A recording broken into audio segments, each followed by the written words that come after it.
Bonjour, si tu souhaites immigrer au Canada en 2025 en tant que travailleur ou même résident permanent, alors cette vidéo est faite pour toi. Si tu regardes cette vidéo, c'est certainement parce que tu portes un intérêt à pouvoir immigrer au Canada. Alors, dans cette vidéo, nous allons explorer tous ensemble quelles sont les opportunités que nous propose la province du Manitoba dans le cadre des travailleurs étrangers et ainsi que dans le cadre de la résidence permanente, passant par le programme des candidats des provinces. Alors, reste connecté. Si tu es nouveau sur ma chaîne, je suis Wilfried Ngassa, formateur en immigration. Je t'assiste dans ton projet de voyage afin de te permettre de réaliser ton rêve canadien. N'oublie surtout pas de liker cette vidéo, de la partager au maximum, de valider la cloche de notification qui se retrouve en dessous pour ne rater aucune de mes prochaines vidéos. On se retrouve juste après pour la petite découverte.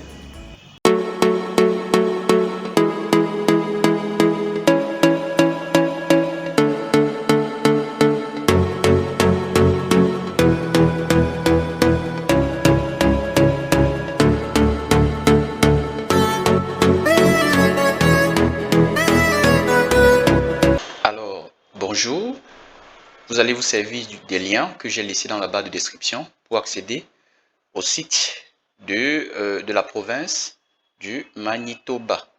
Et donc, rendu là, vous pouvez le constater, on a plusieurs options, plusieurs rubriques. Donc, choisir le Manitoba, immigrer au Manitoba, travailler au Manitoba et tout. Donc, vous aurez le temps de parcourir. Il y a également des communiqués presse et tout. Donc, voilà. Vous aurez le temps de lire si vous le voulez bien. Mais ce qui nous intéresse, c'est pas ça. Donc, on va aller tout droit au but. Donc, on va parcourir la section professions en demande au Manitoba. Quelles sont les professions en demande? Parce que vous savez, voyager aussi, voyager, c'est pas faire n'importe quoi, c'est se préparer, savoir ce qu'on fait et tout, mieux analyser afin de ne pas louper. Donc voilà. Donc, en ce qui concerne les professions, on va lire. Le PCM est axé sur les besoins locaux et répond aux besoins des employeurs du Manitoba. Nous sélectionnons des travailleurs qualifiés à l'étranger qui ont les compétences nécessaires sur le marché du travail local. Afin de mieux identifier les candidats du PCM qui répondent aux besoins des employeurs du Manitoba, le PCM identifie les professions en demande au Manitoba basées sur l'information sur le marché du travail et les prévisions professionnelles du Manitoba, ainsi que par le biais des consultants directs avec les employeurs.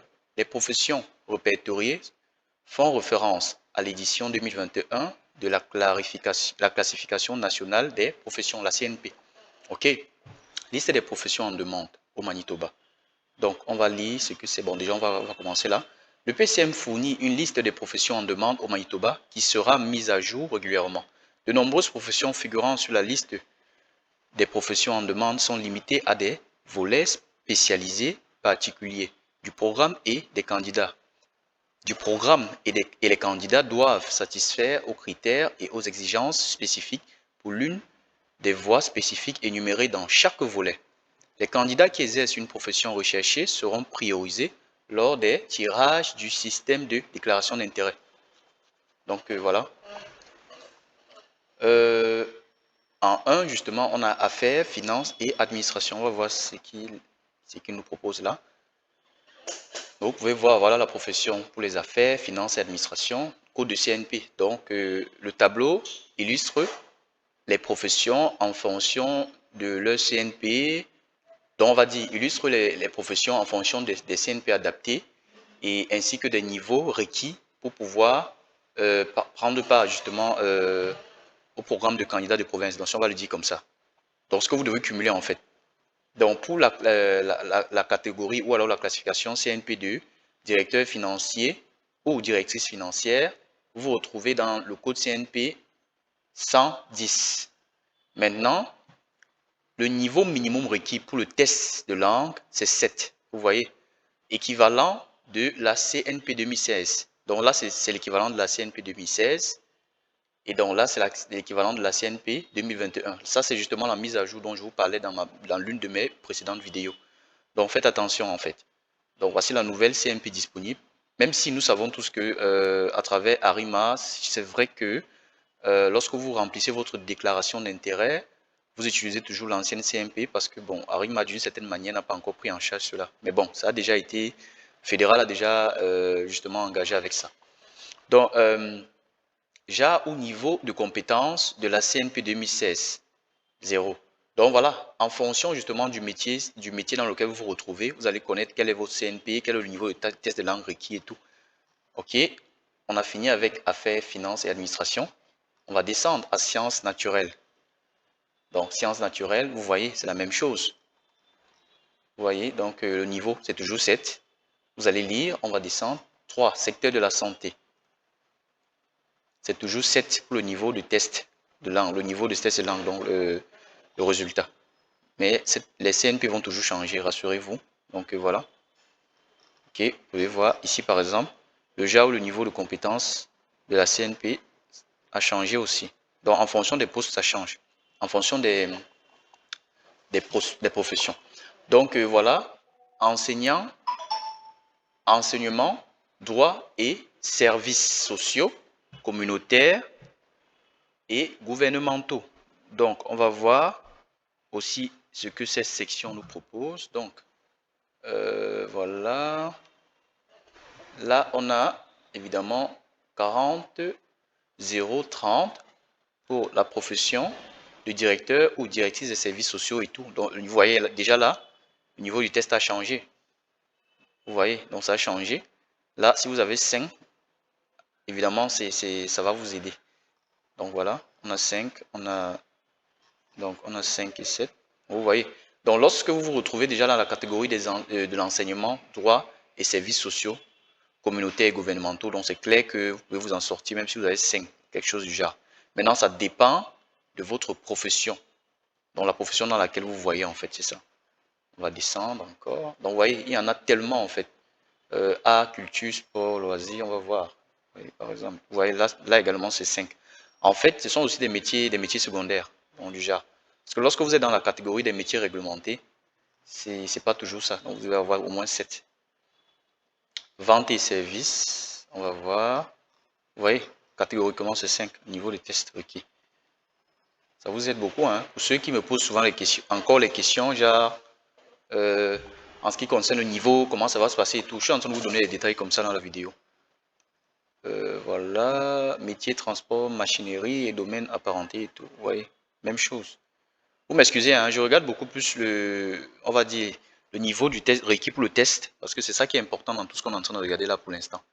Le reste là, c'est, bon, code de CNP, vous savez, donc quand vous avez déjà obtenu, vous allez juste remplir tout. Mais voici ce qui est plus important dans ces tableaux depuis que je défile. Donc, ressources naturelles, et tout. Vous voyez, ressources naturelles, c'est 5 également. Fabrication et services d'utilité publique. Vous voyez, 5. Vous voyez, emplois ruraux en demande. 7. Donc voilà. Donc voilà, on a parcouru la liste des professions en demande au Manitoba. Pour ceux qui me disent, oh, je fais dans tel domaine, comment ça va se passer? Est-ce que je peux être retenu au Manitoba et tout? Vous avez vu, je vous ai présenté toute la liste, donc ne me posez plus les questions.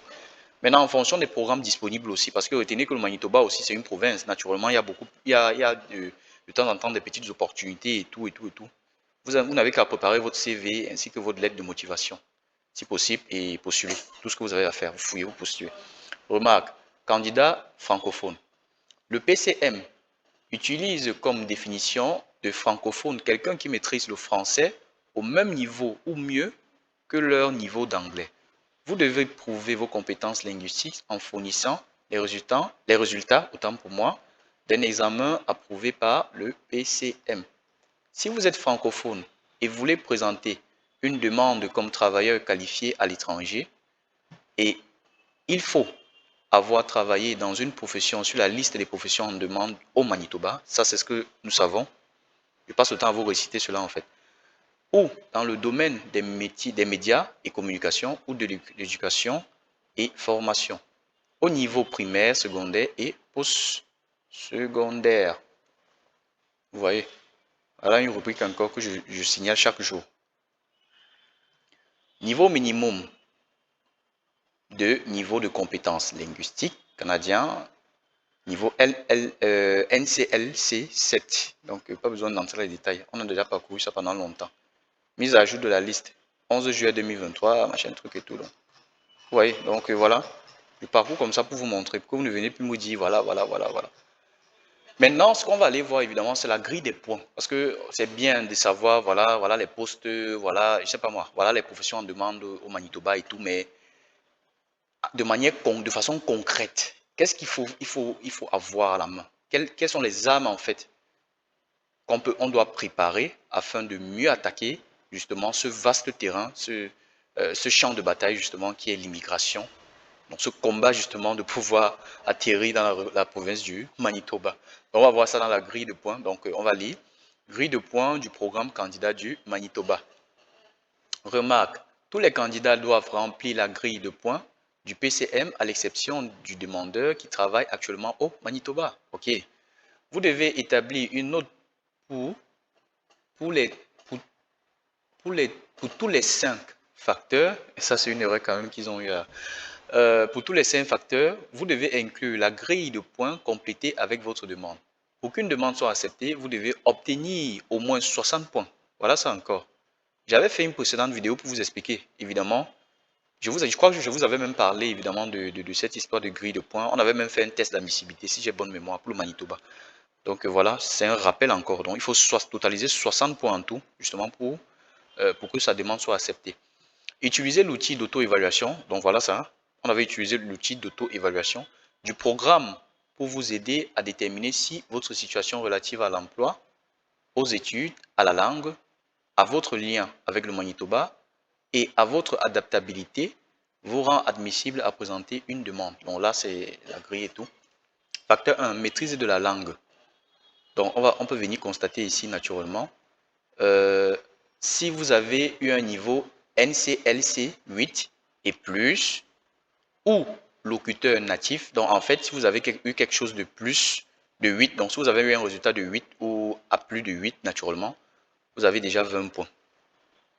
C'est assez simple à comprendre, je pense que tout le monde comprend. Si vous avez un niveau 7, vous avez 18 points. Si vous avez un niveau 6, vous avez 16 points. Si vous avez un niveau 5, vous avez totalisé 14 points. Si vous avez un niveau 4, vous avez totalisé 12. Si vous êtes au niveau 3, désolé, mais vous avez 0 points. Donc c'est ce que ça veut dire.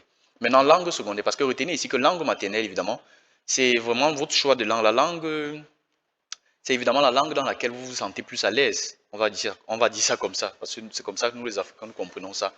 Donc voilà, beaucoup plus pour les francophones, donc ça fait référence déjà à la langue française. Maintenant, la langue seconde, ça peut, je sais pas, ça peut être une autre langue, hein, même l'anglais, vous pouvez passer même l'anglais et tout. Et vous ajoutez justement dans votre déclaration d'intérêt. Ça va simplement vous donner plus de points. Ça va combiner plus de points pour espérer tirer. Donc voilà, pour la langue seconde, si vous avez totalisé un niveau 5 ou plus, alors vous avez déjà 5 points. Vous voyez? Donc parfois même, je conseille à certains candidats de faire parfois plusieurs tests de langue s'ils peuvent le faire. Mais faites attention. Ceci, c'est bien après avoir évalué votre admissibilité à travers l'outil d'auto-évaluation en ligne. Ce n'est qu'après cela que vous saurez s'il faut bien le faire. Évitez d'aller faire le gaspillage d'argent gratuit. Remarque, les demandeurs dont la profession fait partie des niveaux C ou D de la CNP doivent avoir un NCLC de 4 ou plus de chaque catégorie. C'est clair. OK? Maximum de points, facteur 1, 25. Donc, en totalité, le maximum de points que vous pouvez totaliser pour le facteur 1, c'est 25. Maintenant, facteur 2, âge. Si tu as 18 ans, tu as 4 points. Si tu as 19 ans, tu as 6. Si tu as 20 ans, tu as 8 points. Si tu as de 21 à 45 ans, tu as 10 points. Si tu as 46 ans, tu as 8 points. Si tu as 47 ans, tu as 6 points. Si tu as 48 ans, tu as 4 points. Si tu as 49 ans, tu as 2 points. Et si tu as 50 ans ou plus, je suis désolé pour toi, mais tu as 0 points. Et en tout, pour le facteur 2, tu peux totaliser 10 points. On descend. Facteur 3, expérience de travail. OK? Lorsque tu as une expérience de travail datant de moins d'un an, tu as 0 points. Navré, mais c'est ça. Si tu as une expérience de travail datant d'un an, alors tu as 8 points. Tu as une expérience de travail datant de 2 ans, tu as 10 points. 3 ans, 12 points. 4 ans ou plus, 15 points. Et en tout, pour le facteur 3, le total c'est 15 points. Jusqu'ici, c'est encore clair. Donc, ne revenez plus me poser ces questions comme quoi, comment ça se passe pour le... Non, non, non, non, non, non. Voilà. Facteur 4.